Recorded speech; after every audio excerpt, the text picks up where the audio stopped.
আসসালামু আলাইকুম সবাইকে অ্যাপোর্টাস লার্নিং এর পক্ষ থেকে আমি তৌহিদুর রহমান শাকিল আপনাদেরকে স্বাগত জানাচ্ছি। আজকে আইএলটিএস এর স্পিকিং এর স্কোর বুস্ট আপের জন্য গুরুত্বপূর্ণ যে টার্মস সেটা হচ্ছে ইডিওমেটিক এক্সপ্রেশন, ইডিয়মস। সেই ইডিয়মস নিয়ে আমি আলোচনা করব।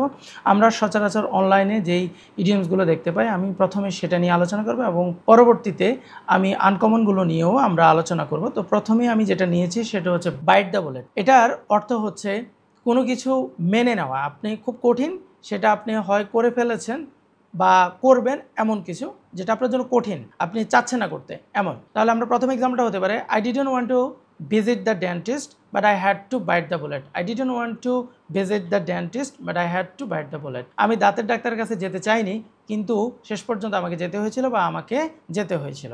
আচ্ছা, দ্বিতীয় এক্সাম্পলটা হতে পারে I hate waking up early. I hate waking up early but I had to byte the bullet for my exam. আমি সকালে উঠতে আমার কাছে ভালো লাগে না কিন্তু আমার পরীক্ষার জন্য আমাকে উঠতে হয়েছিল। তৃতীয় এক্সাম্পলটা হচ্ছে she didn't want to apologise but she bite the bullet and said sorry. She didn't want to apologise but she bite the bullet and said sorry.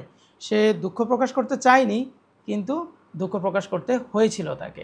আমি আশা করছি আপনারা এই লেসনটা এনজয় করেছেন। এখন থেকে আপনারা এই বাইট দ্য বুলেট ইডিয়মসটা আপনাদের রেগুলার স্পিকিংয়ে আপনারা ব্যবহার করবেন এবং আপনাদের হ্যাবিটে নিয়ে আসবেন, তাহলে আপনারা মূল এক্সামে এই ইডিয়মসগুলো আপনারা ব্যবহার করতে পারবেন।